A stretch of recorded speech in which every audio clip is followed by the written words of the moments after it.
Lorsque la parole de Dieu ne germe pas dans votre vie, vous ne pouvez pas recevoir le respect qu'on pouvait recevoir une fois que la parole germe dans votre vie. Nous avons aujourd'hui plusieurs personnes dans nos églises qui sont en train de chercher la considération que devait produire la parole manifestée dans leur vie. C'est-à-dire, on est en train d'exiger un respect, une considération qu'on devait normalement à celui qui a accepté que la parole germe dans sa vie. Parce que quand la parole germe dans votre vie, cette parole impose une certaine considération dans votre vie. Même quand les hommes ne veulent pas, cette parole impose un respect, une considération, une révérence. Alléluia. Et c'est ça l'objectif de Dieu. Et durant tous ces temps que nous allons passer dans la présence de Dieu, j'ai prié le Seigneur Dieu. Et si vous étiez comme un chemin, que l'Éternel fasse de vous un champ. Alléluia. Que Dieu fasse de vous un champ. Que la sémence de Dieu germe en vous. Nous sommes en train de parler sur ce thème, le Seigneur dans sa fidélité. J'ai compris le plus grand problème. Le plus grand problème aujourd'hui dans l'église, dans la vie de plusieurs personnes, repose sur la connaissance de Dieu. Il suffit seulement qu'on puisse vous prêcher Dieu d'une manière dénaturée. C'est fini toute votre vie chrétienne et foutu en l'air. Il suffit seulement on vous parle de Dieu pas comme il est. C'est fini, on vous a déformé pour toujours. C'est pourquoi nous avons le devoir de le connaître mieux pour mieux agir sur cette terre. Dieu est fidèle. Non seulement qu'il a la fidélité comme nature, mais il est aussi fidèle. C'est-à-dire il a la fidélité en tant qu'identité. Et lorsque les hommes définissent ce que c'est la fidélité, la fidélité est vue comme une volonté de ne pas trahir ses valeurs. Vous comprenez? D'avoir une manière d'être, de rester attaché à ce que l'on croit. Mais lorsque vous regardez très bien, les hommes n'ont pas défini la fidélité telle que Dieu a voulu que la fidélité soit définie. Parce qu'aujourd'hui, dans la pensée de vouloir être fidèle, beaucoup de personnes ont préféré même verser dans le mensonge pour rester fidèle à l'égard de quelqu'un. Ils ont même trahi des valeurs. Ils ont renié même ce qu'ils étaient. Nous sommes en train de voir même des professeurs d'université refuser le propre principe qu'ils ont enseigné. Certaines personnes ont dit non à ce qu'ils étaient en train de prôner comme valeur. Parce qu'ils voulaient être fidèles. Mais la fidélité, c'est Dieu qui l'a défini. Donc si vous êtes en train d'attendre la fidélité, si vous êtes en train de vouloir vivre la fidélité, le seul terrain, c'est Dieu. Amen. C'est la capacité d'être constant, de ne pas trahir sa propre personne. Vous comprenez? Quelqu'un qui est fidèle, c'est celui qui lie ses actes à ses paroles.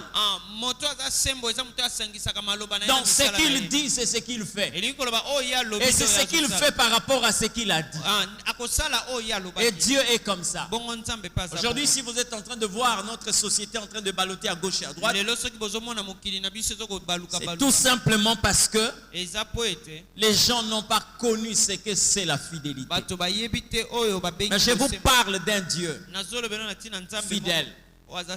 Notre premier devoir, c'est d'accepter Dieu. Mais après l'avoir accepté, ce qui arrive, c'est de vouloir le connaître. Parce que quand vous ne le connaissez pas, vous êtes en train de marcher avec une énergie que vous ne pouvez jamais utiliser. Parce que l'ignorance est en train de vous ronger. Je vais lire un texte de la Bible. C'est ce qui va nous permettre de parler aujourd'hui. Hébreux chapitre 13, le verset 8. Je suis en train de parler sur la fidélité de Dieu. Hébreux chapitre 13, le verset 8. La Bible dit ceci. Jésus-Christ est le même. Hier, aujourd'hui et éternellement. Tu peux le lire après moi. Jésus-Christ est le même. Hier, aujourd'hui et éternellement. Quelqu'un dit Amen. C'est un texte que nous connaissons. Nous pouvons le répéter même par cœur. Plusieurs personnes, quelquefois, le répètent comme ça. On écrit partout où on peut l'écrire. Est-ce que vous connaissez la quintessence, la profondeur de cette parole? Jésus-Christ est le même. Ici, nous sommes en train de parler de Dieu. Et vous savez bien aimé, connaître Dieu dans sa façon d'agir, c'est une richesse. C'est un trésor qu'il faut chercher à posséder. Lorsqu'on parle de Jésus ici, il s'agit de Dieu. C'est lui qui se révèle incapable de trahir sa propre nature. Je dis bien, il s'agit de Dieu. C'est lui qui a des choses qu'il ne peut pas faire. Ne croyez pas que Dieu est capable de tout. Dieu a des choses aussi qu'il ne peut pas faire. Parmi les choses que Dieu ne peut pas faire, il y en a deux dans la Bible. Il ne peut jamais mentir et il ne peut jamais changer. D'accord? La Bible le cite des choses que Dieu ne peut pas faire. Il n'est pas un fils d'homme pour se repentir. Dieu n'est pas un menteur pour mentir. C'est-à-dire, lorsque vous êtes en face d'un Dieu comme ça, tenez-vous prêt. Vous comprenez ce que je dis? Tenez-vous prêt. Parce qu'il y a des personnes qui peuvent aujourd'hui nous témoigner une certaine fidélité, mais qui par la suite ne seront pas capables de réaliser ce qu'ils ont dit. Quelquefois, ils manquent de capacités. Ils ont la volonté, mais la capacité, non. Quelqu'un peut te promettre aujourd'hui une parcelle. Dieu est en train de voir. Quelquefois la volonté est là, mais les moyens sont en train de le manquer. Hier encore, il y a eu des gouverneurs dans ce pays, mais qui aujourd'hui, ils appartiennent au passé. Certains commencent à se pointer sur les arrêts des bus pour prendre fût-ce que ce que vous appelez l'esprit de vie. Mais il était gouverneur. Il était commissaire d'État. Amen. Maintenant là, avec ce titre-là, il peut te promettre beaucoup de choses, mais il ne sera plus capable de le faire. Parce que les moyens sont en train de le manquer. Mais est-ce que vous vous êtes posé la question de savoir pourquoi la Bible dit Jésus-Christ est le même hier, aujourd'hui et éternellement? Ça veut dire quand la Bible dit il est le même, ça dit Jésus est le même. Vous avez compris ce que je dis? Quand la Bible dit Jésus-Christ est le même, je m'arrête d'abord là. Il s'agit de sa nature. Il s'agit d'un pouvoir. Il s'agit de son mode opératoire. Il est le même. C'est-à-dire, le même Dieu qu'Abraham a rencontré, c'est le même Dieu que moi j'ai rencontré, c'est le même Dieu que mes enfants ont rencontré. Si Jésus ne revient pas, c'est le même Dieu que mes aïeux ont rencontré, c'est le même Dieu que mes descendants vont rencontrer. Vous allez vous rendre compte de quelque chose. Au temps de Lot, le sel avait la même saveur. Au temps actuel, le sel a la même saveur. Vous comprenez ce que je dis? Ce n'est pas parce qu'on dit non. Au temps d'Abraham, le sel était un peu sucré. Non, c'était le même. Présentement, c'est aussi le même. Mais quelque part, on peut connaître une certaine modification. Parce qu'aujourd'hui, vous avez des sels de table, c'est que eux n'ont pas connu. Mais en ce qui concerne la nature de Jésus, la Bible dit, il est le même. Avant que je ne continue, je vais dire à quelqu'un ceci. Tu n'as pas le droit de regretter un temps passé. Comme certaines personnes peuvent le dire, il a fallu même que je puisse vivre au temps de Joseph. Avec le monde d'accord, mais avec Dieu non. Il fallait que je vive au temps d'Abraham. Oui, par rapport au monde, d'accord. Mais par rapport à l'éternel, personne n'a raison. Parce qu'il demeure le même. Lorsque la Bible parle maintenant du temps, on dit hier, aujourd'hui, éternellement. Ce n'est pas par rapport au temps que nous avons connu. Ce n'est pas par rapport à une semaine. Quand on dit hier, ce n'est pas la journée de mardi. Quand on dit aujourd'hui, ce n'est pas mercredi. Vous comprenez ce que je dis? Lorsqu'on dit hier, ça veut dire que dans le passé, Dieu est le même. Dans le présent, Dieu est le même. Et dans le futur, il sera le même. Alors je vais te ramener dans le passé. Je vais te ramener dans le passé. Je te parle de la fidélité de Dieu. Puisque tu dois le connaître. Pour savoir comment fonctionner avec lui. C'est une personne. Un Dieu. Une force invisible. Vous comprenez ce que je dis? Un Dieu redoutable. Qui au commencement est là. Vous comprenez? Seul. On ne sait pas ce qui s'est passé. Mais lui a existé. Vous comprenez ce que je dis? Il a existé.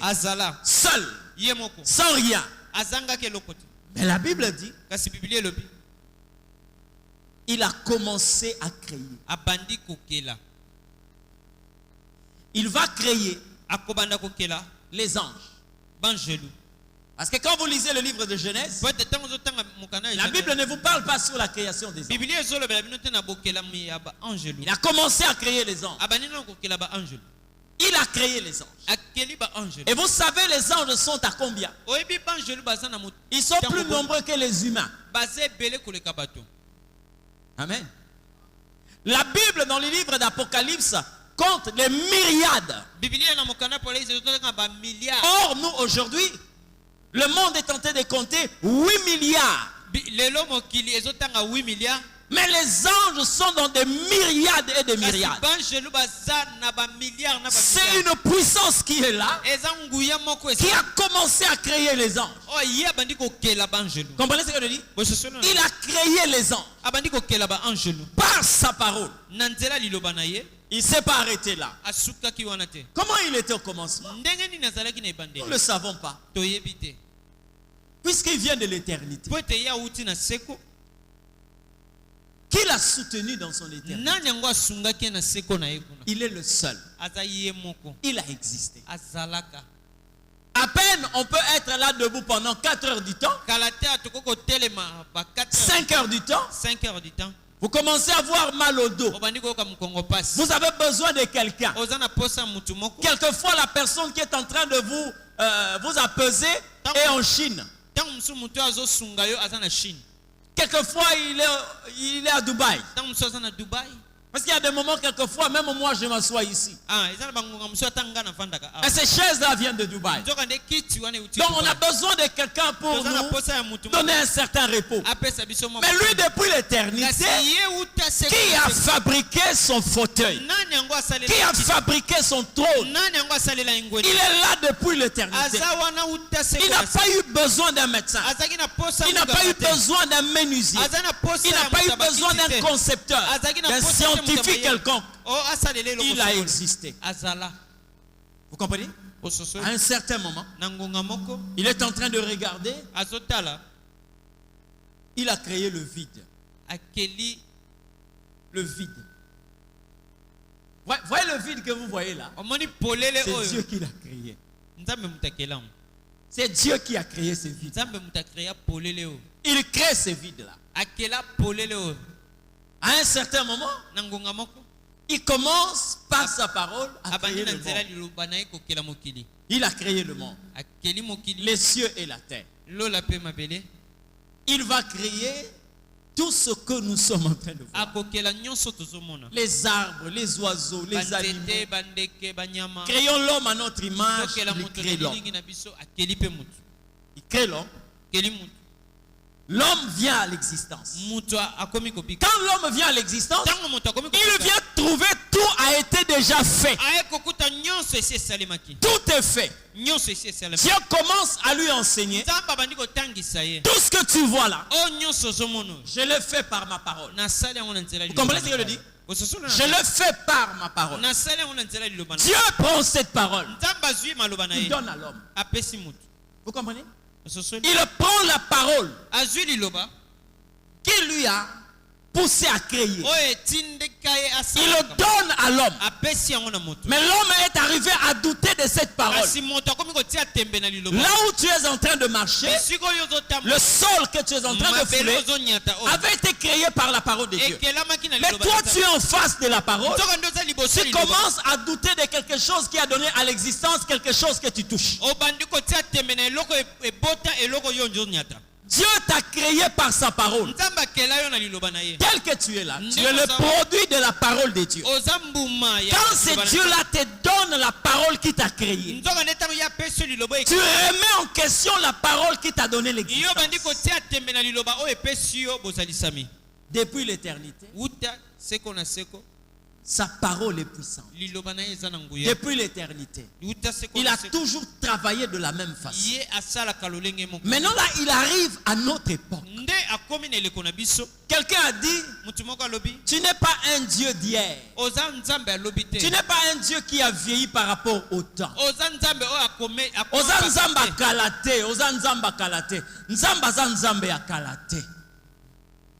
Vous comprenez ce que je dis? Il n'est pas un Dieu d'hier par rapport à sa vieillesse. Il continue à travailler jusqu'à aujourd'hui.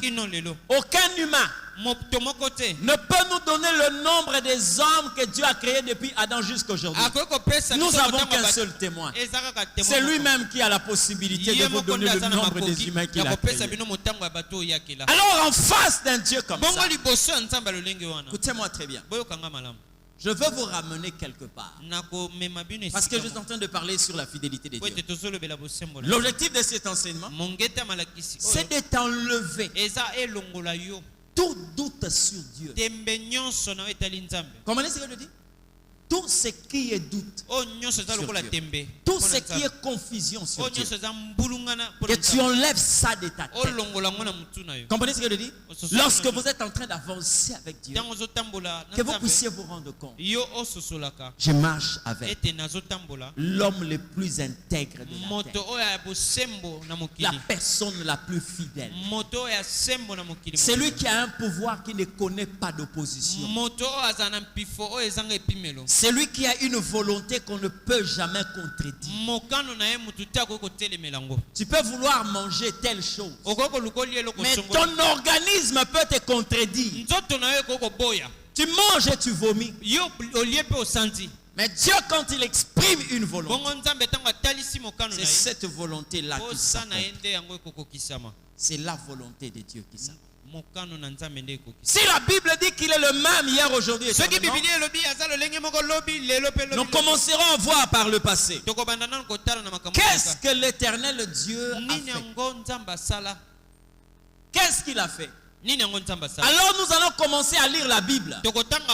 Non comme un livre historique, mais comme quelque chose qui doit ravitailler notre existence sur la terre. Ne lisez pas la Bible pour nourrir la tête. La Bible n'est pas un livre qui est en train de nourrir votre tête. La Bible est un livre qui doit nourrir votre foi. Parce que vous pouvez lire la Bible et retenir le verset par tête, mais vous ne croyez pas à ces paroles. C'est pourquoi aujourd'hui nous avons beaucoup plus des enfants de la maternelle qui récitent les versets bibliques dans l'église. Ils sont comme des enfants. L'Éternel est mon berger, je ne manquerai de rien. Il me fait reposer dans les verts pâturages. Non, ce n'est pas cet objectif que Dieu t'a enseigné la parole. La parole ne demeure pas ici. Non. L'objectif de la parole, c'est de nourrir ta foi. Parce que la Bible dit, la foi vient de ce qu'on entend. Et ce qu'on entend vient de la parole de Dieu. Vous avez déjà entendu quelque chose de la part du Seigneur? Vous avez déjà entendu Dieu parler? Si vous avez déjà entendu Dieu parler, sachez-le bien. C'est la même parole que Noé a écoutée. Si vous avez déjà entendu Dieu parler, c'est la même parole qu'Abraham a entendue. Vous pouvez avoir des yeux fermés, mais Abraham a la possibilité de te faire savoir le ton que tu entends là. Le timbre vocal que tu entends là, c'est l'Éternel Dieu. C'est pourquoi vous allez voir, Élie avait la possibilité de renseigner à Samuel que si tu entends cette voix, ne cherche pas ailleurs, dis voici ton serviteur, parle, j'entends. Parce qu'il a compris le son de Dieu, la manière dont Dieu parle. Alors si Dieu a parlé à Abraham, et il t'a parlé aussi, lis la vie d'Abraham. La vie d'Abraham va ravitailler ta vie, pour que tu puisses savoir que si Dieu n'a pas menti à Abraham, il ne mentira jamais dans ta vie. Alléluia. Amen. Tu n'es pas la seule personne. Quand la Bible dit qu'il est le même hier, aujourd'hui et éternellement, ça veut tout simplement dire quoi?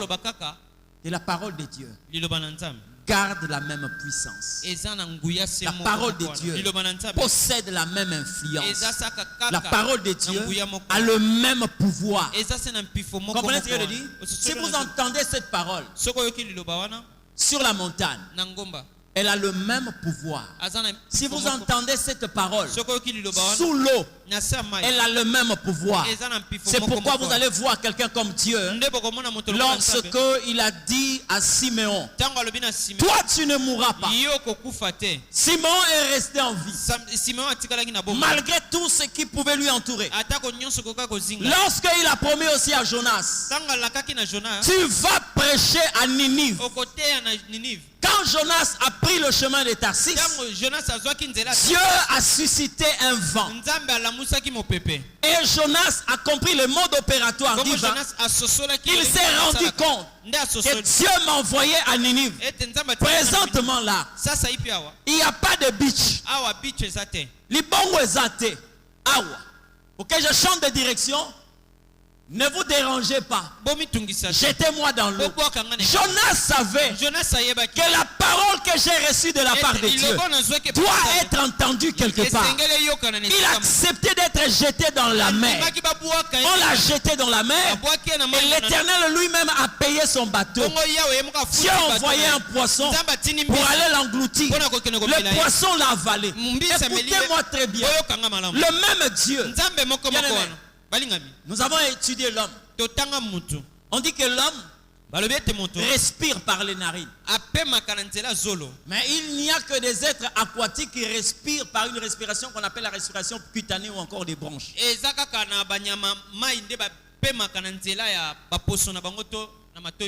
Voilà. Mais La Bible est en train de nous montrer. Il y a un homme qui a fait 3 jours et 3 nuits dans le ventre d'un poisson. Je veux te parler du mystère de la fidélité de Dieu. Vous savez, dans l'homme, il y a un endroit où vous avez des sécrétions puissantes. C'est au niveau de l'estomac. Dieu a placé des acides. Des acides qui sont capables de changer la nature d'un élément. C'est pourquoi vous voyez aujourd'hui, vous pouvez manger la viande. Lorsque vous mangez la viande, vous voyez comment est-ce qu'on retrouve ça? Dans des endroits secrets. Il n'y a pas de machine dans le ventre. Il y a seulement des substances que l'estomac sécrète, qu'on appelle des sucs gastriques. C'est plus qu'un acide. Vous comprenez ce que je dis? Donc quand Jonas est entré dans le ventre du poisson, Dieu a modifié ses acides. Et la Bible est en train de dire, Jonas dans le ventre d'un gros poisson était en train de prier. Or il est à un endroit là où il n'a pas la possibilité d'ouvrir même la bouche. Il n'a pas la possibilité, ne fût-ce que même de tirer le souffle. Mais l'Éternel est tellement magnifique. Il est tellement merveilleux. Par rapport à Jonas, Dieu était en train de parler du ministère de Jésus. C'est pourquoi vous êtes en train de voir, lorsque vous arrivez dans des boutiques juives, ils ont un signe de poisson. Et ils ont un signe pour leur identifier. Ils ont placé le poisson. Pourquoi? C'est parce que quelque part, ces poissons-là transmettent un certain message. Vous comprenez ce que je dis? Lorsque Jonas est descendu dans le ventre du gros poisson, Dieu est en train de parler de la nouvelle naissance. Parce qu'il n'y a qu'une seule possibilité. Une personne qui a des narines, une personne qui a des yeux, une personne qui a des jambes puisse vivre dans le ventre de quelqu'un. Ce n'est que par la nouvelle naissance. Dieu est en train de parler de cette nouvelle naissance. Jonas va rentrer dans le ventre d'un gros poisson de la même manière qu'il a été dans le ventre de sa mère. Parce que là, Jonas pouvait respirer. Mais ce n'est pas avec les narines. Jonas pouvait respirer, mais pas avec sa bouche. Il pouvait y avoir l'eau à l'intérieur, mais jamais l'enfant ne pouvait avaler de l'eau. C'est comme ça que Dieu va l'amener dans le ventre d'un gros poisson pour montrer à Jonas qu'il est celui qui rajeunit, qui peut prendre celui qui a vieilli et le ramener dans l'étape de l'enfance. Il y a un docteur de la loi qui n'a pas compris ça. Nicodème a posé à Jésus la question: est-ce que pour la nouvelle naissance, je peux encore rentrer dans le ventre de ma mère et naître encore?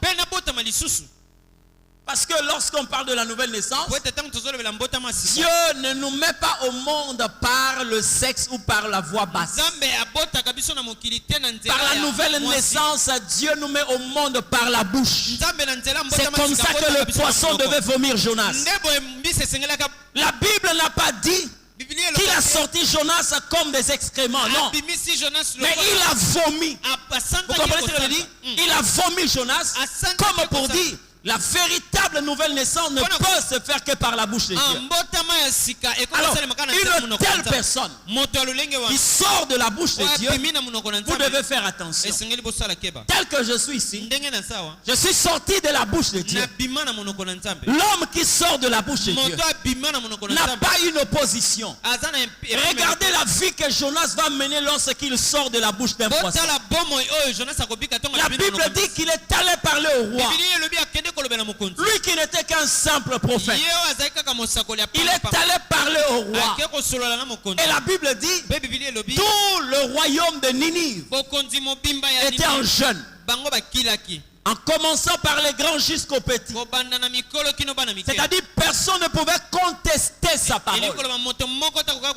C'est pas pour rien que Dieu va dire à Jonas: va, dis-leur. Ça parle de la fidélité. Vous comprenez ce que je dis? Dieu est fidèle. S'il n'a pas menti à Noé, c'est à toi que Dieu va mentir. Amen. Parce qu'il y a des moments, quelquefois, quand Dieu parle, le silence peut s'imposer. Mais le silence s'impose dans la vie de ceux-là qui connaissent Dieu en tant que fidèle. J'ai parlé ici de Joseph, qui après avoir reçu une promesse, il est resté 13 ans de silence sans que Dieu parle. Jonas n'a pas trahi Dieu. Joseph n'a pas trahi Dieu. Il a cru à la fidélité du Seigneur. Le problème, c'est que si vraiment le diable est fort, qui ne manifeste pas sa force quand Dieu m'a déjà parlé, mais il doit commencer par empêcher Dieu de parler. Parce qu'il y a un principe quand le Seigneur dit, ce qui sort de sa bouche, c'est sa main qui l'accomplira. Vous comprenez ce que je dis? Tout ce qui sort de la bouche, c'est sa main qui l'accomplira. Alors là, je suis en train de décourager tous ceux-là qui ont reçu comme quoi des promesses, des enseignements, qui montre un Dieu qui fait des promesses et des hommes qui doivent faire des efforts pour accomplir ces promesses. Les promesses de Dieu ne vont pas se réaliser dans ta vie parce que tu as une vie de prière intense. Non. Vous comprenez ce que je dis? Dieu a eu à promettre même aux cadavres. Vous n'avez jamais lu Dieu promettre des cadavres que je vais vous donner la vie? Dites-moi un peu quelle était la vie de prière que ces cadavres avaient. Parce que dans la promesse, Dieu ne te défend pas. Dieu défend sa propre personne. Dans la promesse, Dieu ne tient pas à t'honorer. Non, il honore sa personne. Parce que s'il trahit sa personne, fini, nous ne pouvons plus le célébrer en tant que Dieu. Même moi qui vous parle, je vais chercher celui qui respecte sa parole. Même moi qui est en train de te prêcher, je suis capable de dire non. Même moi qui suis en train de te parler de Dieu. Si Dieu n'est plus capable de respecter sa propre parole, même moi je vais déposer ses livres. Amen. C'est par rapport à sa fidélité. Il dit à un homme, notre père Abraham, sors de ta patrie, sors de la maison de ton père, va dans un pays que je t'ai montré. Là je rendrai ton nom grand. Tu deviendras une source de bénédiction. Celui qui te bénira, je le bénirai. Celui qui te maudira. Amen.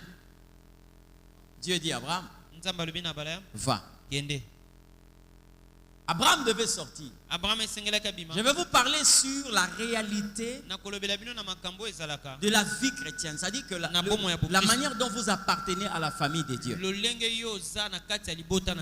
Vous voyez toutes ces promesses-là. Toutes ces promesses que Dieu avait faites à Abraham étaient conditionnées par un fait. Abraham devait d'abord recevoir Jésus. Amen.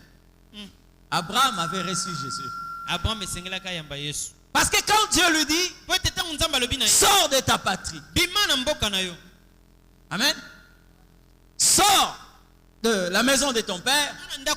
Va dans un pays que je t'ai montré. Là je rendrai ton nom grand. Là je te bénirai. Tu deviendras une source de bénédiction. Mais la condition c'était d'abord, sors et va. Or, lorsque vous lisez la parole de Dieu, Jésus est en train de dire ceci. Quiconque quittera, quiconque abandonnera à cause de moi.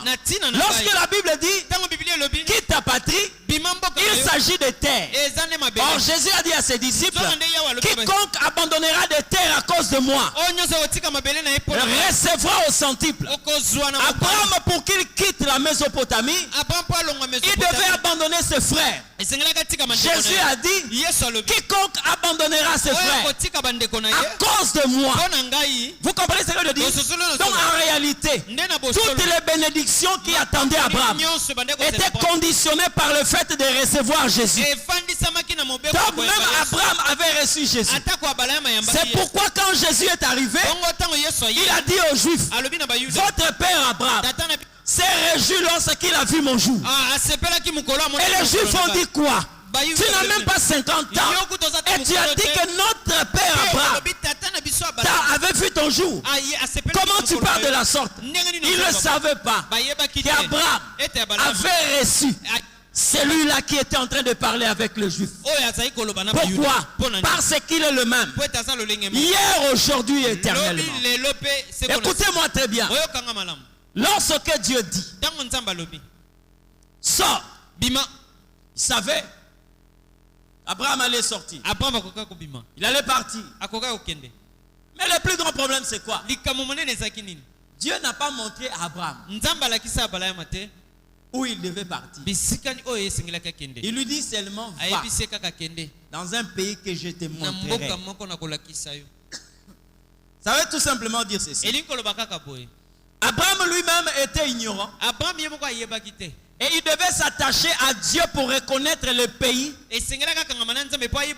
où Dieu voulait qu'il puisse s'établir. Vous comprenez ce que je dis? Parce qu'il ne s'agit pas seulement d'une terre ordinaire. Il ne s'agit pas d'une terre ordinaire. C'est vrai qu'Abraham a possédé un pays. Comment? Il est sorti de l'actuel Irak. Irak que vous voyez là, c'est la nation qui a vu Abraham naître. Il est sorti de là et il était en train de marcher avec le Seigneur. Comment est-ce que Dieu va fonctionner avec Abraham? Partout où Abraham arrive, Dieu fait de sorte qu'une certaine domination repose sur Abraham pour que lui commence à dominer sur l'endroit où il foule ses pieds. Et quand Abraham est arrivé, là où il devait arriver, il y a quelque chose qui s'est passé dans ça. Dieu commence à lui faire des promesses, mais des promesses humainement, qu'on pouvait douter sur ces promesses. Comment Dieu dit à Abraham, va dans un pays que je t'ai montré. Je te donnerai une terre à toi et à ta postérité. Abraham n'est pas le seul sur la terre. Presque toute la terre avait déjà été peuplée. Mais Dieu dit à Abraham, je veux te donner une terre.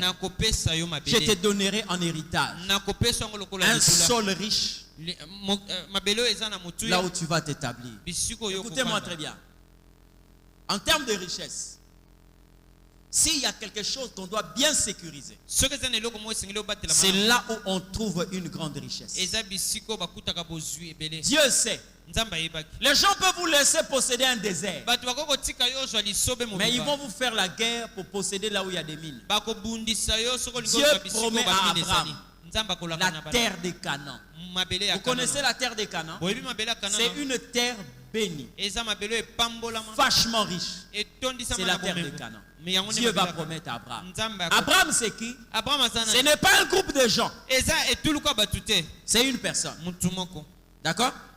Il dit à Abraham, tu seras père d'une multitude. Mais pendant ce temps, Abraham n'a même pas un enfant. Je suis en train de te parler sur la fidélité de Dieu. Bien-aimé, Dieu va te promettre des choses qui sont loin de toute forme de réalité. Dieu va te dire des choses lorsque tu commences à rêver, tu te rends compte que parce qu'il y a tellement un ravin entre ce que Dieu dit et ce que je suis en train de vivre. Mais je bénis le Seigneur parce que la vérité est différente de la réalité. Dieu ne te parle pas par rapport à la réalité. Dieu te parle par rapport à la vérité. Quand Jésus est venu, il n'a pas dit que je suis la réalité, mais il a dit je suis la vérité. Or, entre la vérité et la réalité, ce n'est pas la réalité qui devient la vérité. Ce n'est pas aussi la vérité qui devient une réalité, mais nous allons voir que la vérité restera la vérité et la réalité par respect finira par rejoindre la vérité. Vous comprenez ce que je dis? La vérité finira par rejoindre la vérité. C'est ce que Dieu fait. Il promet à Abraham, je suis en train de décourager toute personne qui a reçu dans son intérieur ce genre de prédication qui vous disent que vous devez faire les efforts. Tel que je suis là, le jour où je quitte cette terre, sans pour autant vivre ce que Dieu m'a dit, le jour où je vais me présenter devant lui, je vais lui dire, tu m'avais dit telle chose, ça ne s'est pas accompli. Parce que tu ne peux pas me permettre par rapport à ma force. Mais tu ne peux pas me promettre par rapport à ma qualité, mes compétences. Non, tu me promets par rapport à ta force et par rapport à tes compétences, toi Dieu.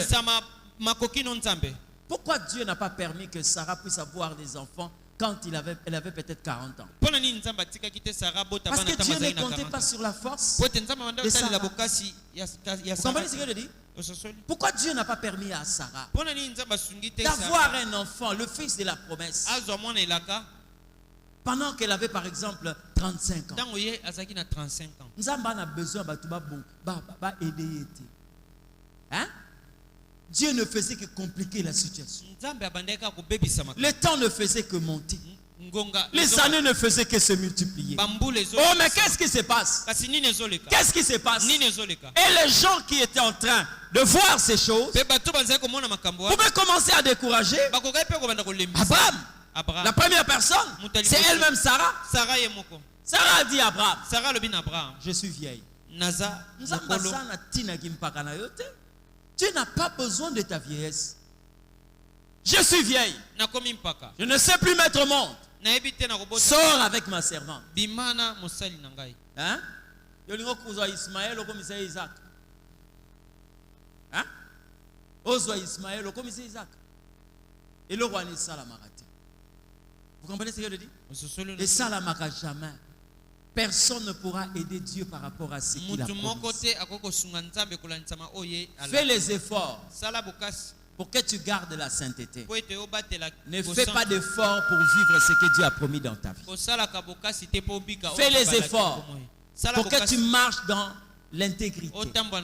Fais les efforts pour que tu gardes la foi. Mais ne fais pas d'efforts pour que tu vives la promesse de Dieu.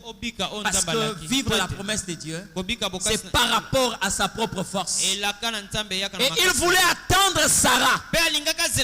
Quand les forces vont l'abandonner, c'est là où Dieu l'attendait. Pour faire voir à Sarah que ce n'est pas toi d'accomplir ce que moi j'ai dit. Mais il est le Dieu qui se suffit à lui-même. J'aime un passage de la Bible qui dit, c'est que la bouche de l'Éternel a déclaré, c'est sa main qui l'accomplira. C'est sa main qui l'accomplira. C'est la main de Dieu. Vous comprenez? C'est la main de Dieu qui l'a. J'ai commencé à voir comment est-ce que Dieu est en train de respecter les œuvres qu'il accomplit par rapport aux paroles qu'il a sorties. Il va rencontrer Moïse. Il dit à Moïse, quand tu feras sortir ce peuple, vous viendrez adorer Dieu ici, sur cette montagne. Pour les lecteurs de la Bible, ils croient que Dieu avait permis à Moïse de sortir le peuple d'Israël. Dieu n'opère pas comme ça. Vous comprenez ce que je dis? Parce que si Dieu avait permis à Moïse de conduire le peuple d'Israël, le peuple d'Israël devait s'arrêter là où Moïse était mort. Dieu n'a jamais permis à Moïse de conduire le peuple d'Israël. Vous comprenez ce que je dis? Dieu ne peut pas. La Bible dit qu'il ne partage jamais sa gloire à qui que ce soit. Qui va sortir le peuple d'Israël? Parce que la Bible est en train de dire ceci. Israël, c'est mon troupeau. Alors qui va faire sortir Israël? Est-ce que c'est Moïse? Or Moïse était un lévite. Étant lévite, il est aussi un une brebis dans le troupeau d'Israël. Israël n'a pas besoin d'une autre brebis. Israël a besoin d'un berger. Israël a besoin d'un berger. Or, dans le troupeau, il n'y a qu'un seul berger. Par rapport à nous, nous n'avons qu'un seul berger. Il a dit à Moïse, qu'est-ce qu'il a dit? J'ai entendu les cris de mon peuple. J'ai vu sa souffrance. Voilà pourquoi je t'envoie. C'est ce qu'il dit à Moïse? Non, il dit quoi? Voilà pourquoi je suis descendu. Je suis descendu. Moïse, en réalité, c'est une brebis. Quand vous voyez Moïse marcher, ne le suivez pas. Lui-même, il est en train de suivre un autre berger. Lui n'est qu'une brebis. Il suit un berger. Mais regardez la manière dont le berger est en train de conduire Moïse. Vous savez pourquoi on l'appelle le fils du Très-Haut? Hein? Le fils du Très-Haut.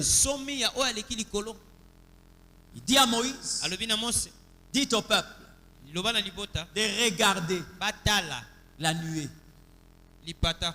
Hein? Le principe on appelle Moïse. Hein? Na mukilo so landiamo so lebisi mutu arabi so yozandoki. Israël tout était en contradiction avec la réalité. Lorsque nous étions encore enfants, lorsque vous vous mettez à table, déjà maman est en train de surveiller vos culottes, vos pantalons. Elle vous dit, il faut desserrer la ceinture. Hein? Tu as une culotte qui a un bouton, il te dit, il faut déboutonner de manière à ce que tu sois à l'aise pour manger. Si tu vois seulement en train de manger et aller regarder la télé, il dit hey, assis-toi. Assis-toi. On ne mange pas tout en ayant des talons levés. C'est pas ça. Même Yesu est mort en alinga les sabango. Aïbisi bango nini. Faites-les asseoir. Vous comprenez? Maintenant, il veut le sortir de l'Égypte. Dieu dit à Moïse, dis aux enfants d'Israël qu'ils puissent ceindre leur ceinture. Oh. Biso tolingi tolia. Facilité biso to fungolana nos ceinture pour tolia. Malam. Mais Dieu dit, vous aurez vos ceintures ça. Amen. Vous le mangerez debout. Oh, est-ce qu'Israël n'avait pas la possibilité de s'asseoir? Non. Vous le mangerez debout. Dieu ajoute encore. On vous dit ceci lorsque on veut vous enseigner de réalité culinaire. Un diététicien, quand il veut te parler, il te dit ceci: lorsque tu veux être à l'aise à table, il faut que tes deux coudes soient sûrs. Vous avez déjà entendu ça, non? Voilà. Dieu dit à Israël, vous allez le manger. Dans l'autre main, vous tiendrez vos bâtons. Loboko mususu ozolia. Vous comprenez? Donc, là j'ai le bâton. Debout. Avec la ceinture. Et je suis en train de manger. D'accord? Dieu dit à Israël, dès que vous finirez, vous commencerez le voyage. Or, on vous dit, si vous mangez, il faut que vous puissiez d'abord vous reposer. Parce que vous ne pouvez pas manger au même moment vous commencez à être en mouvement. Moi, je peux vous expliquer ça d'une manière médicale. Quand quelqu'un mange, l'estomac a besoin au moins de 2,5 litres de sang pour travailler. Comprenez ce que je dis? L'estomac a au moins besoin de 2,5 litres. L'adulte possède 5 litres de sang. Maintenant, lorsque vous avez mangé, vous êtes levé vous commencez à marcher. Qu'est-ce qui se passe? Le cerveau a besoin du sang. Le cœur a besoin du sang. Les organes ont besoin du sang. Maintenant, comme l'estomac est en train de travailler, lorsque lui va prendre 2 litres et demi pour fonctionner, le 2 litres et demi qui restent vont commencer à fonctionner entre le cœur, le cerveau et les membres. Quand ce déficit-là va se faire sentir, vous voyez quelqu'un qui va piquer une crise et qui tombe. C'est pourquoi on vous interdit lorsque vous avez mangé, ne faites aucun mouvement. Vous devez d'abord vous reposer. Parce qu'il y aura un déficit, vos membres ne fonctionnent pas. Ce qui reste va être distribué entre le cerveau et le cœur. Mais Dieu dit à Israël. Et puis là, on dit Bautolia li pate. Bautolia nyama. Or, la viande dans l'estomac de quelqu'un fait 9 heures du temps. 9 heures du temps. 9 heures. Dieu leur dit, sortez. Alors ils commencent à marcher. C'est pour vous dire quoi? L'agneau qu'ils ont mangé là n'est pas descendu dans le ventre. Ce n'était pas pour leur donner seulement la capacité d'être rempli ou d'être plein. Non. Ce n'était pas pour finir la faim. Mais l'agneau est entré. C'était pour vous donner une autre vie. C'est pour vous donner un certain pouvoir. Commencez à résister à quelqu'un qui vous a maltraité pendant 430 ans. Cette force venait de l'agneau. C'est pourquoi ne desserrez pas la ceinture. C'est pourquoi ne vous asseyez pas. C'est pourquoi ne soyez pas à l'aise à table parce que vous n'êtes pas en train de manger pour remplir l'estomac. Je me suis posé la question de savoir, mais l'agneau est parti où? Où est parti l'agneau? C'est la chose qui nourrit la foi. Or la foi, c'est le seul monde qui fait que nous puissions briser l'impossible. Ce qui nous était impossible pendant 430 ans, nous avons nourri la chose qu'il fallait nourrir. Notre foi. On vous dit que non, est-ce qu'il y a Pharaon? Parce que le peuple d'Israël était connu par sa capacité de faire des pâtes.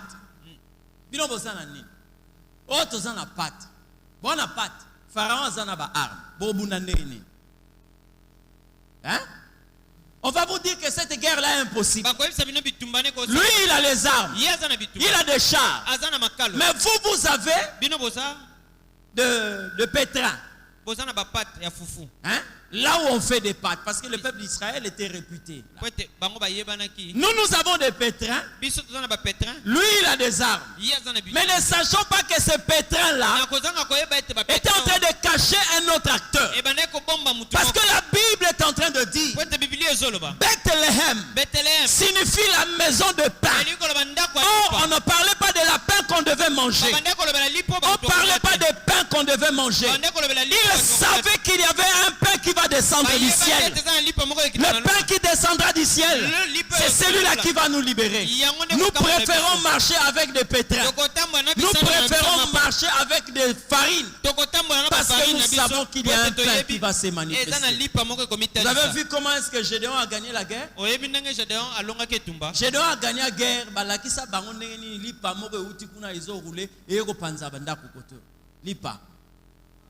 C'est parce qu'il y a autre chose derrière ça. Dieu va dire à Israël, pendant que vous êtes en train de partir, regardez la nuée.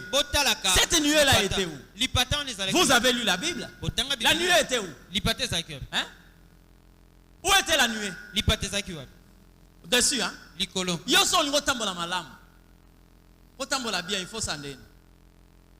faut regarder. Hein?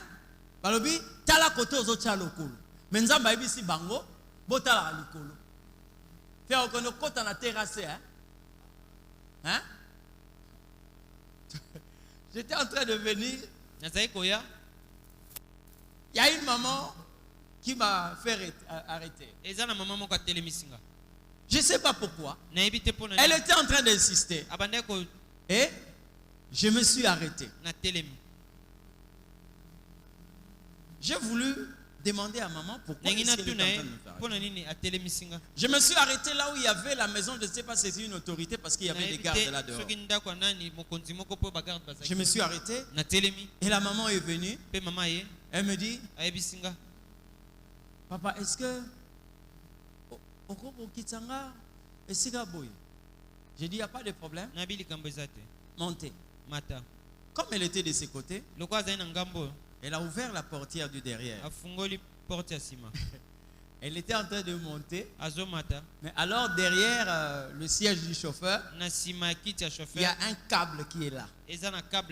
Donc ils ont eu à placer un câble et on a revêtu ce câble-là de quelque chose de couleur noire. Quand elle est montée, elle a regardé. J'ai dit quoi? Oh! Alors les gens qui étaient là à côté, certainement,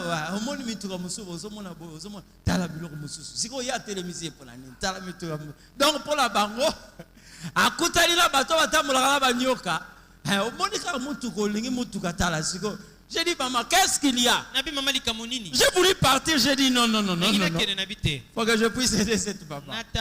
Je suis descendu et tout le monde était en train de me regarder.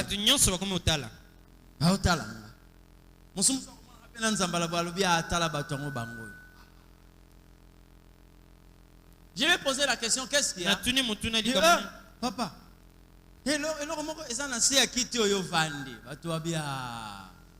maman, ils ont câble à basinga. Tala. Omoni? Hein? Ils ont câble. Oko simbango? Hein? Eh. Non, la kansa qui peut-être nyoka. J'ai dû monter. Elle est montée. Et on est parti. C'est-à-dire là où tu veux mettre pied, il faut regarder. Amen. Parce que tu peux aller piétiner un certain. Mais Dieu dit à Israël, vous allez marcher comment?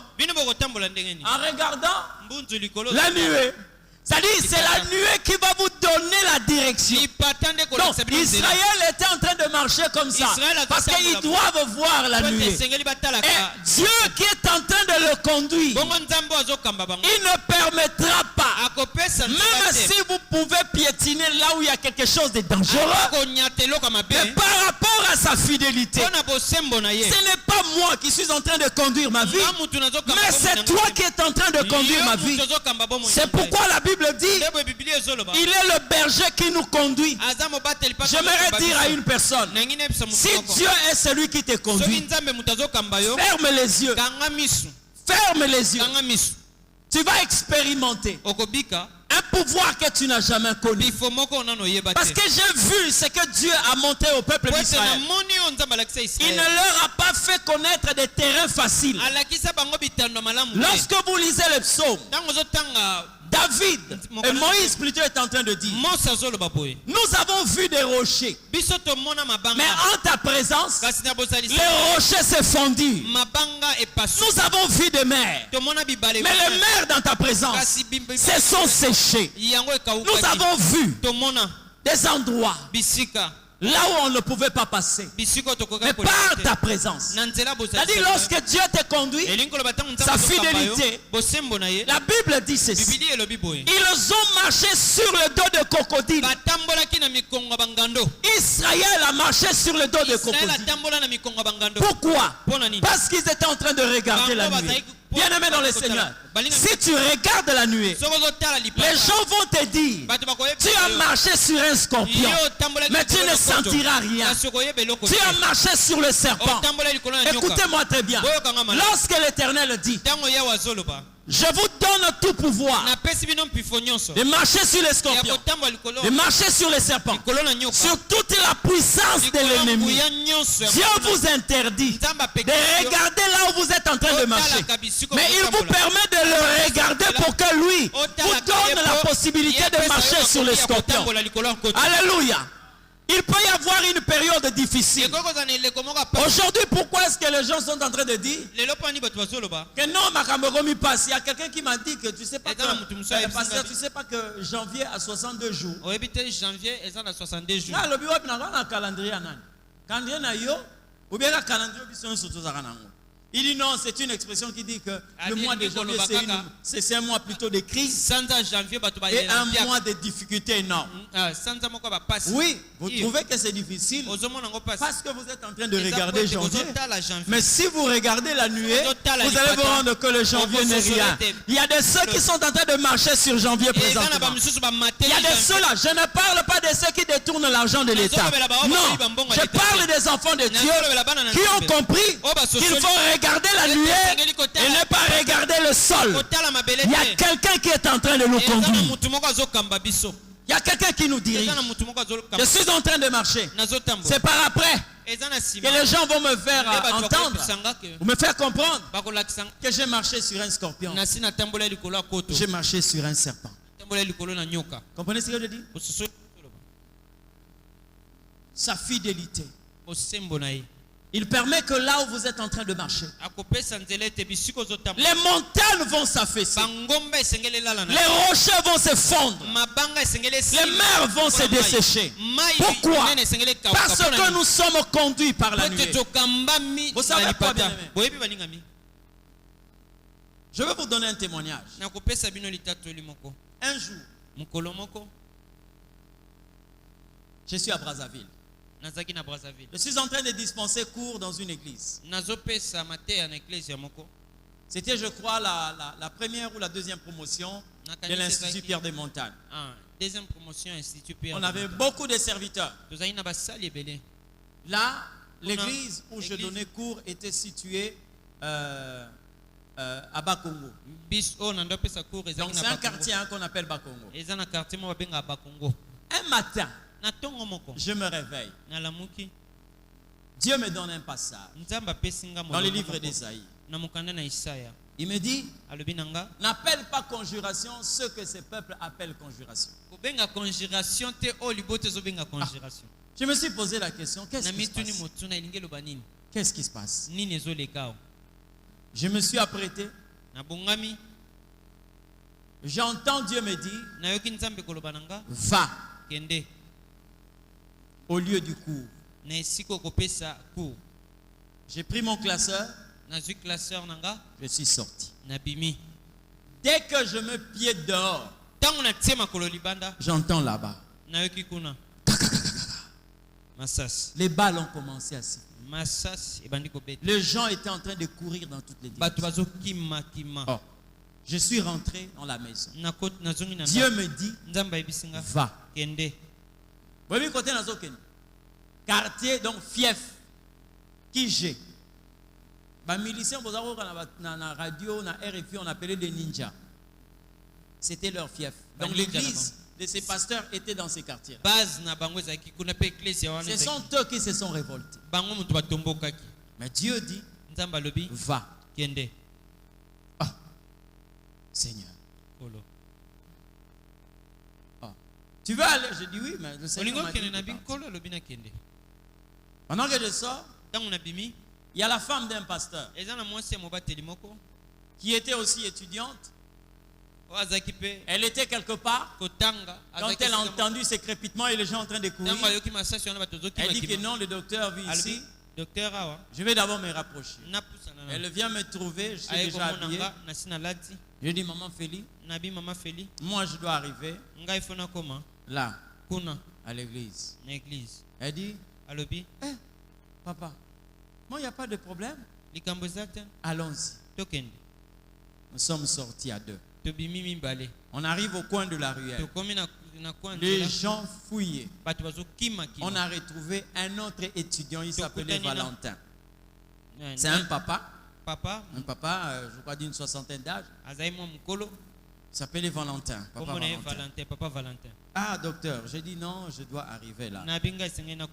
Ils se sont dit, c'est lui l'encadreur. Donc quand il dit qu'il doit arriver, allons seulement. Nous sommes en train de partir. Nous avons quitté la ruelle. On a pris la grande avenue.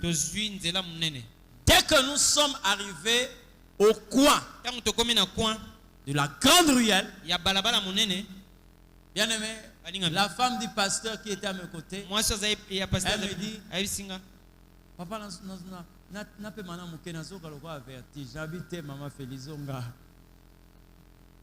Vous pouvez rentrer, allez-y. Ah, papa, j'ai dit non, rentrez. C'est pas grave, nous allons arriver là-bas. On a traversé le goudron. Il n'y avait pas de véhicule, même pas une moto. Nous avons traversé. Arrivé de l'autre côté, là nous voulons entrer dans ces quartiers. Personne ne faisait la direction que nous étions en train de faire. Tout le monde était en train de faire. Mais nous sommes entrés. Dès qu'on a pris le premier virage, c'est papa m'a dit, pasteur, ils sont là-bas. Regardez, ils sont là-bas. Des gens torse nus, avec des amulettes, des câbles rouges, des trucs bizarres. Ils étaient armés, en train de tirer en l'air, en train de se pavaner dans le secteur parce qu'ils ne voulaient pas voir un militaire, voir un citoyen. Donc il n'y avait que eux. Je lui ai dit, allons-y. Nous étions en train d'avancer. Moi avec mon classeur, lui avec son téléphone. On était en train d'avancer. On a trouvé le premier groupe, ils étaient au moins à 8. Tous armés. Nous sommes passés au milieu. Ils étaient en train de parler. Et en face de nous, certains étaient en train de prendre du chant, certains tiraient en l'air. On a croisé le deuxième groupe. On est passé à côté d'eux. Ils étaient au moins une dizaine. On a pris le troisième groupe. Ils étaient au moins une quinzaine. Donc il y avait plusieurs groupuscules. Tous étaient armés. Certains même avec des lance-roquettes. Mais curieux de voir là où ils étaient, il n'y avait aucune personne comme population. Il n'y avait que eux, il n'y avait que des miliciens et des miliciens. Mais il y avait deux personnes qui étaient en train de marcher. Personne ne nous a posé la question de savoir vous partez où. Vous comprenez ce que je dis? Vous partez où? Pourquoi? Parce que nous étions dans la logique de ne pas regarder là où nous sommes en train de fouler nos pieds, mais de regarder la nuée. Et lorsqu'on regarde la nuée va vous faire entrer partout là où vous devez entrer. Nous étions en train de marcher jusqu'à ce que nous sommes arrivés à l'église. C'est là où j'ai compris le risque d'être un berger. Dès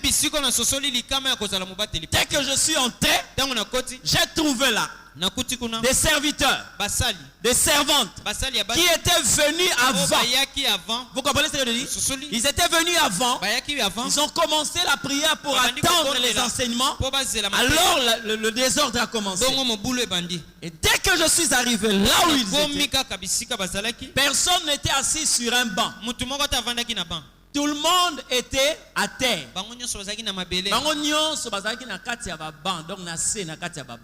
Ah, le docteur est là. Le docteur est là. Ils se sont levés.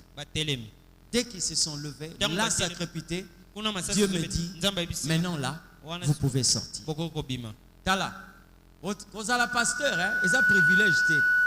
Frère, ils ont un risque moro nano. Nano, on comprend dans votre thé. Biloro et Salamanga 2 fois. Quand on a 2 fois. Nous sommes sortis. Maintenant là, on sort en fil indien. C'est que je témoigne de Dieu.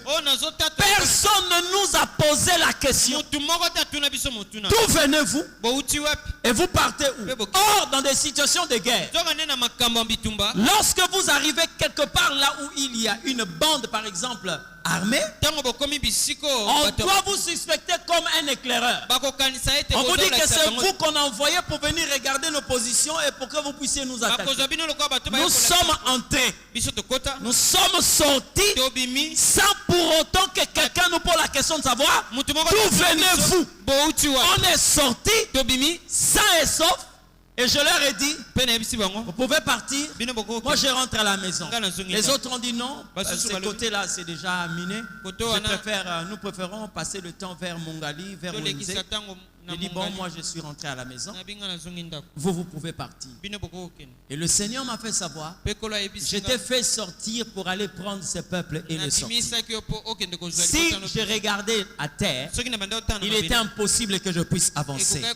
Mais si on regardait la nuée, c'était possible. La deuxième fois, c'est ces dégâts que vous avez vus ici le 4 mars. Maman, elle sait ce qui s'est passé. Elle est là. Vous comprenez? Je suis à la maison, ces choses commencent. Biloko ya mikete, sorebeti plafond na ndako eningani, ba persienne, ba vitre boizo panza. Je suis à la maison. Déjà que la nuit, le Seigneur me fait voir que j'étais avec mes enfants. Mais nous sommes en train de partager le riz. Dans une sorte d'école, ou je ne sais pas, d'un endroit sinistre. On est en train de partager le riz. Ça, c'est quelle vision? J'étais concentré pour préparer le message de ce matin. Dieu est tellement fidèle.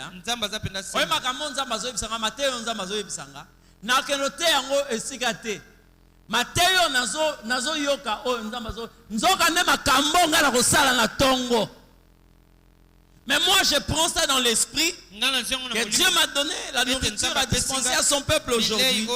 Bien aimé, dès que j'ai fini la prédication, là-bas ça a commencé. Les gens ont dit non, c'est un avion qui vient de tomber. Ah bon? Deuxième détonation. Troisième, les vitres de la maison, tout à terre.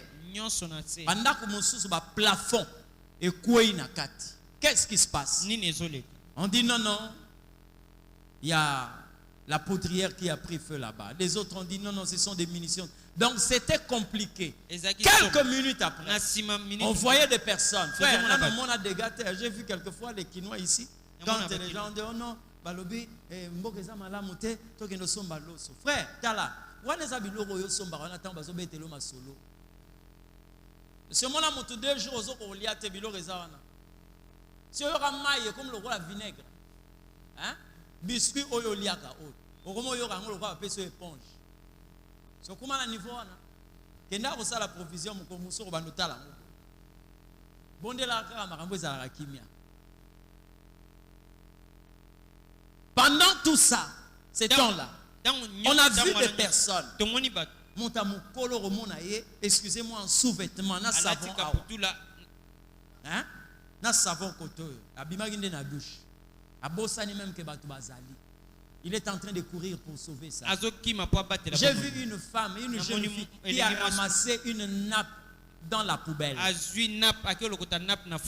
Poubelle, nappe ya bleu, a popoli yango salité et longwe a kangi koto po abimaki ndenge moko ya kosaranati. Nana otala ye. Qui va s'arrêter pour te regarder? Tout le monde est en train de courir. Dieu me dit, va à l'église. Va à l'église. Et Dieu est tellement bon que quand les choses arrivent, il y a toujours un témoin. C'est un frère qui voulait descendre à l'église, qui a entendu ces choses et qui vient à la maison. Je lui dis, Papa Jado, on descend à l'église. Papa Jado, tu quittes l'église. Descends à l'église. Tu quittes l'église. On est arrivé au goudron. Frère, j'ai dit à un chauffeur, dépose-nous vers terre jaune. Abimisi muto atuninga wandoki. J'ai dit quoi? Vete na otuna yo. Na ngala la ba na otuna yo. Wa mutu to andoki. J'ai dit mais je vais te payer. Comme c'est Dieu qui a voulu. Le deuxième taxi qui arrive, je l'intercepte, je dis laisse-moi sur terre jaune. Vieux. Mais terre jaune, j'ai dit non. Même na début kaka. Il y a terre jaune. Ah, j'ai dit non, nous sommes entrés à 2. Arrivé même là, à Balouka Ngatikambo. J'ai dit, tes 1000 francs sont là. J'ai jeté dans sa voiture, il est parti. Pourquoi Dieu m'a fait revenir là? Et pourtant, qui déjà dans mon condo, n'a pas qui me la partir à Kunanzamba Lobi Zonga Boye. savez pourquoi? Elle est là. Elle va Azawa. vous dire comment était l'église. akoyebisa bino ndenge église ezalaki. Nga moko pasteur et église na okota na ozwa esika okota te. Église pleine à craquer, batuti libanda basimbi mur boy. Car Nzambe, quand ils ont entendu le pasteur est là. Tango bayoki pasteur yeyo. Mais le roi Nzambe mutayeti. J'ai dit attendez d'abord, attendez. Na lobi bozela na. On est entré. Tokoti. Dieu est tellement bon. Hein? Nzamba za penza malamu. Nzamba malamu. Brazzaville, je le dis, Dieu m'est témoin. Nazolo bango nzamba za zengeneke. Bisika nyonso eloko wane kweya. Et boma batu na ndenga kosakana te. C'est pourquoi je dis à quelqu'un. Ndebo nemisaki mutu moko. So yoki nzamba lobi na yo o ezangonga nzambe. Sala keba. Ozokanga. O eza temps de Dieu. Le seul endroit. Esika se moko. Obu eleki boilikolo. Église. Maman nyonso na mabele na pota ao. C'est parti comme ça parce que eux ils étaient venus avant, ils devaient prester. C'est passé comme ça. Au monde de l'équipe de l'église. Toiture, donc plafond, église, yangambo na C. Na no mona te côté babimisi CT. CT babimisi yango lokwa babimisi yango na machine. Ba CT bimi na C, ba chevron et katani. Mais et que ko ya liboso. Donc Oriel et quoi de bosso wana. Oriel la église, liboso Ariel wana. Et quoi pas et betité. Et télémicable. Vous comprenez? La seule douille. Oye quoi et betate. Et vandika ndenge quoi ya kiwana. Nzoka ndeso ke quoi ndenge wana. Et tombwami ale panzani bomi batu. Et quoi et vanda kimi. On est arrivé là. Pasteur. On est rentré jeudi. On va d'abord prier.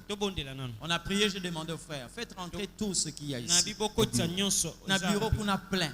Les bandes a plein. Faites rentrer. Ils ont fait rentrer tout. Bon, on a prié. On a entendu là-bas la police dire, videz les lieux parce que c'est une zone dangereuse, videz les lieux. J'ai dit bon, maintenant là nous pouvons partir. Hein? Bien na bateau ba yebite il faut tout na yo pasteur est-ce que tokokufa te est-ce que tokobima wa senso parce que et aussi là j'ai dit restez tranquille nous allons sortir calme et nous sommes sortis jusqu'à l'endroit où les gens se sont abris moko azoma sasite moko akufate mais vous avez entendu parler. Plus de 600 plutôt, 600 et quelques morts. 600 blessés. Ils ont tous 600 parce que d'autres on a découvert les cadavres lorsqu'on a commencé à reconstruire le quartier. Il y avait plusieurs morts.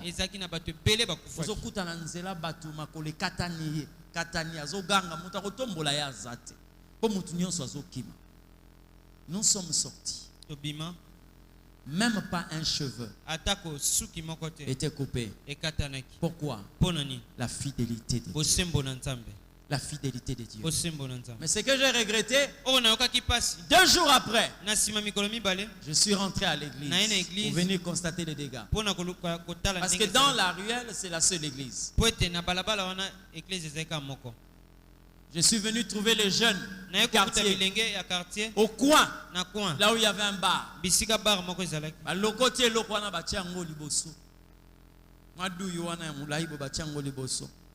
ils savaient, ils connaissaient le pasteur. Dès que je virais pour entrer à l'église, l'autre m'a dit, ah, on a besoin de Milangue, il y a Bangok, Primus.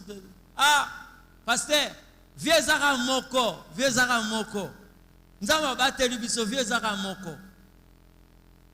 Mais ils ont préféré fêter avec la bière. C'est ce qui m'a fait très mal de voir comment est-ce que l'homme peut remercier Dieu. Mais la fidélité de Dieu, il peut te permettre de marcher là où il y a des épines. Regarde seulement la nuit. Dieu ne te trahira jamais. Même là où il y a un ravin, Dieu peut te faire marcher. Marche. Si Pierre n'a pas pu marcher comme Jésus, c'est parce qu'il a cessé de regarder la nuée. Quand Jésus lui a dit sors, il y avait la parole qui était là. Il a fallu seulement que Pierre commence à regarder la parole. La Bible dit, il a commencé à regarder les vagues de la mer. Il a douté et il a commencé à s'enfoncer. La fidélité de Dieu, bien aimé, c'est Dieu qui a choisi ce pays pour nous. Moi, je n'ai pas choisi ce pays. Mais je crois que le meilleur choix ne peut être opéré que par Dieu. Et si Dieu a choisi ce pays pour nous, quel que soit le mauvais cœur des dirigeants, Dieu va libérer cette nation. Nous ne sommes pas des victimes. Peut-être Canada. Peut-être Hollande. Peut-être Australie. Mais il y a ça la choix au Ponabiso. Nous sommes en train de marcher en regardant la nuée. Mais nous savons que nous allons triompher dans ce pays. Nous allons vaincre dans ce pays. Nous allons vaincre dans ce pays. Il y a quelqu'un qui m'a dit ceci. Un oncle est venu me dire ceci. Nous sommes à Cambo pour l'Anzam.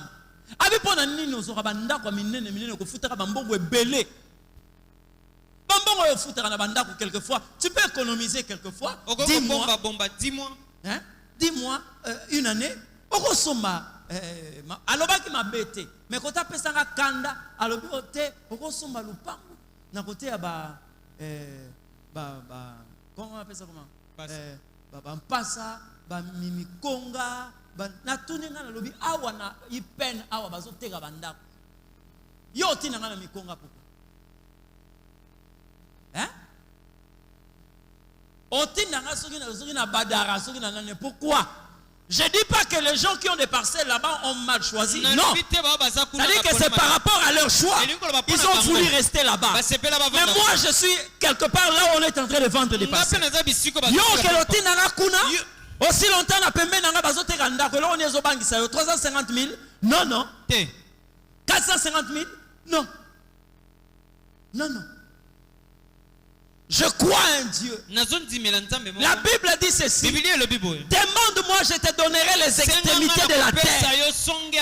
Pendant que toi, tu es en train de te pavaner, de te plaindre pour une bande de terre, une parcelle. Il y a une promesse que Dieu t'a faite.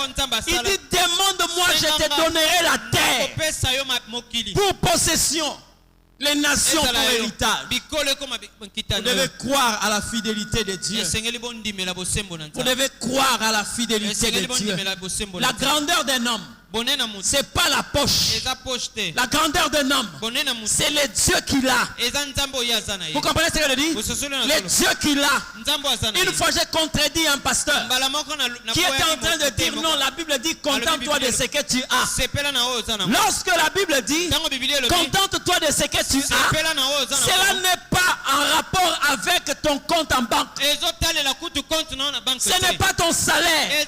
C'est parce que tu n'as pas compris les Écritures. Qu'est-ce que Pierre avait? Quand la Bible dit contente-toi de ce que tu as. Pierre s'est retrouvé devant un paralytique à la porte du temple. Lorsque le paralytique demande l'argent, Pierre lui dit ceci: je n'ai ni or ni argent, mais ce que j'ai. Qu'est-ce que toi tu as? Qu'est-ce que toi tu as? Il ne s'agit pas de l'argent. Il ne s'agit pas de l'argent. Il ne s'agit pas du salaire. Moi j'ai un Dieu.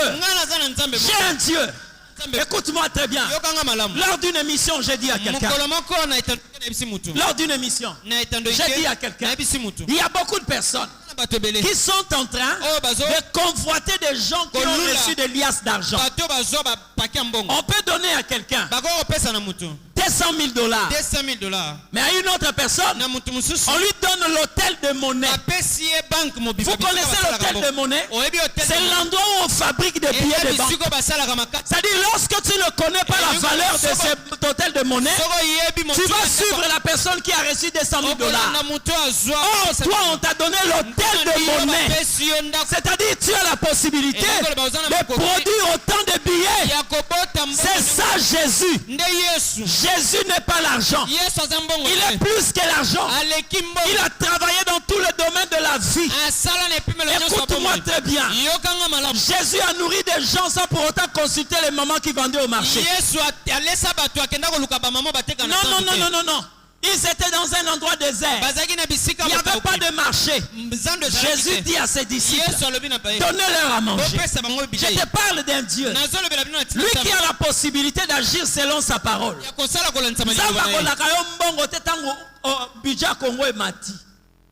On a besoin d'un côté. Nous avons investisseur ako promettre yo tango oyo batu nyonso bakomona que non awa eza difficile que mutu azwa musala.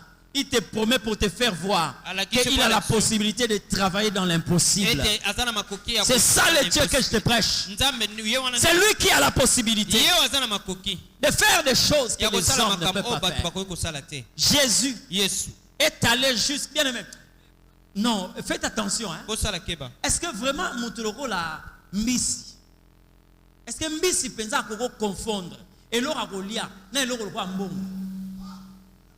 Est-ce que boyebi ba pièce oyo batu baza golia na époque wana tango bozoyo ka cycle hein tango bozoyo ka stataire hein tango bozoyo ka ba monnaie oyo tout ce que on a utilisé dans l'Ancien Testament dans le Nouveau ezama bende ba mbongo oya biso Yama bende sur mon abamon bende ezali tellement propre. À cette époque-là, aujourd'hui là, vous pouvez avoir par exemple une pièce d'argent. Hein? C'est tellement propre, avec une technologie raffinée. Mais à cette époque, ce n'était pas comme ça. Vous comprenez? Quand vous prenez un cycle, donc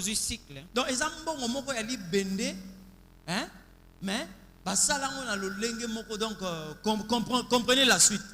Maintenant, comment est-ce qu'un poisson peut confondre ça à mélango? Est-ce que ça à l'époque il y a Jonas au batwaza pour boire à bilon la carte mer ndembisi wana peta kuta kimbongo wana melaki yango tozoye bate. Mais Jésus dit à Pierre, prends une maison, va pêcher. Écoute-moi très bien, va pêcher. Mais c'est quand même bizarre, hein? Batinda ye fileté. Baebisie ndobo. Or na filet, orozo bango ebele, obando luka moko moko.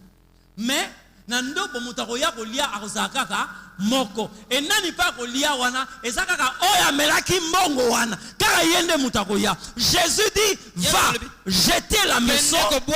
Vous comprenez ce que je dis? Le poisson que tu vas prendre. Olia été, on a la posa olia été. Il y a un envoyé. Zoganga, aza un envoyé. Yo zwaka kambongo zongi se na mai. Ngana oza posa na yete. Dans la posa ndé ambongo. Prends seulement, remets-le et viens payer pour moi et pour toi. Futelanga na yo. Voyez là, une telle dimension de Dieu. Hein? Et on se rend compte que ça ne sert pas que nous oh non, la banque Mikolomba, on va fonctionner dans le mususu. Vous comprenez ce que je dis? Je vais essayer un peu de reprogrammer ta foi. Je vais essayer un peu de redéfinir ta marche avec Dieu. La fidélité de Dieu. Dieu est en train de dire ceci. Je vais finir par ces passages de la Bible. Il dit ceci. Ésaïe chapitre 49, versets 14 à 15. Il dit ceci. Si on disait, l'Éternel m'abandonne, le Seigneur m'oublie. Une femme oublie-t-elle l'enfant qu'elle allait? N'a-t-elle pas pitié du fruit de ses entrailles? Quand elle l'oublierait, moi je ne t'oublierai point. Ça c'est Dieu qui est en train de parler. Vous connaissez le nom de El Shaddai? El Shaddai, c'est un nom qui nous révèle un Dieu qui nous tient comme une mère qui place ses enfants à la mamelle. Vous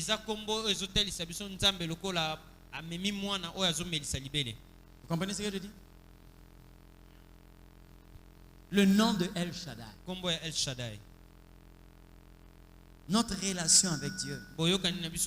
Comme quelqu'un qui est en train de nous allaiter. Et Dieu dit, Sion est en train de dire, l'Éternel m'a abandonné. L'Éternel m'a oublié. Le simple fait d'appartenir à la famille de Dieu ne peut jamais pousser Dieu à t'abandonner. Comprenez ce que je dis? Dieu ne peut jamais t'oublier. Je dis bien jamais. Au grand jamais. Pour la question, est-ce qu'une femme peut oublier l'enfant qu'elle est en train d'allaiter? Si cela peut se faire, moi je ne t'abandonnerai jamais. Et je ne t'oublierai jamais. Je vais comprendre que mais je comprends que mais natindi oto sala omoni bato ba sala tatouage lelo natangi na Bible na comprendre que muta sala tatouage liboso za nzambe parce qu'il a dit ceci, j'étais gravé dans la paume de mes mains. Tu as déjà entendu ça? C'est Dieu qui le dit. J'étais gravé dans les paumes de mes mains. Il a gravé qui? Il a gravé qui? Il a gravé toi et moi dans la paume de ses mains. Or, la Bible révèle la paume de la main de Dieu comme le pouvoir d'agir de Dieu. Ce que ma bouche a déclaré, ma main l'accomplira. Il dit à Moïse, si Pharaon refuse de vous libérer, une main puissante le forcera à vous libérer. Or, sur cette main-là, c'est là où il a gravé le nom de ses bien-aimés. C'est là. Dieu est tellement fidèle. Tu as entendu quelque chose de sa part? Tu n'es pas plus que Abraham. Ce qui Abraham a causé David te. Ce qui plutôt Nzamba a causé David te, a causé Abraham te, a causé Noé te, Nzamba a causé yo te. Je l'ai dit à quelqu'un. Il me dit, non pasteur, quelquefois tu dis ça pour essayer un peu de m'endormir.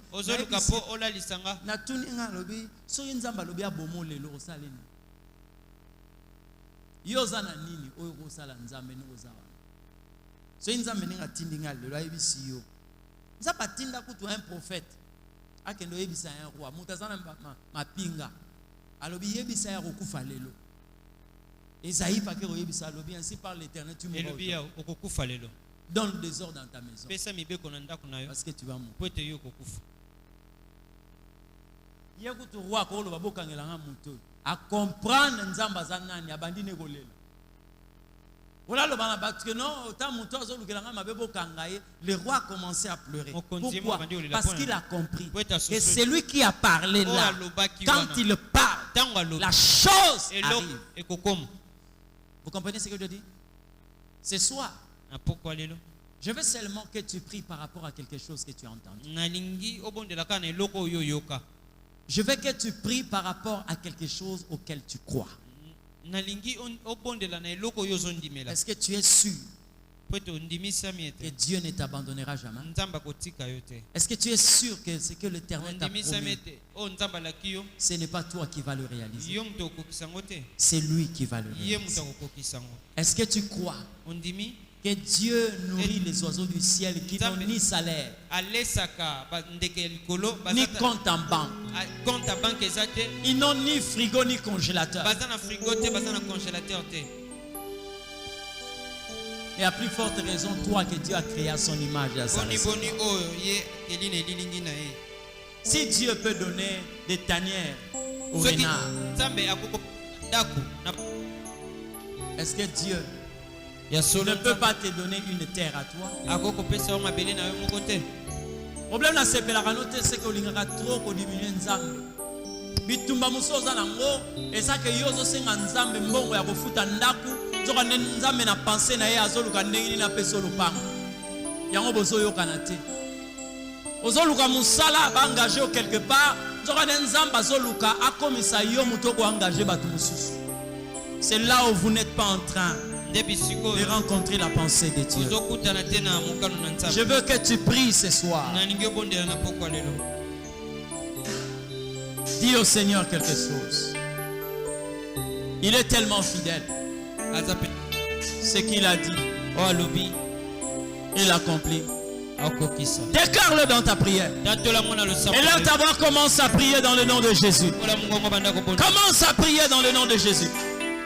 Je ne connais pas ton problème, mais je connais la solution à ton problème. Je ne connais pas ce qui te dérange.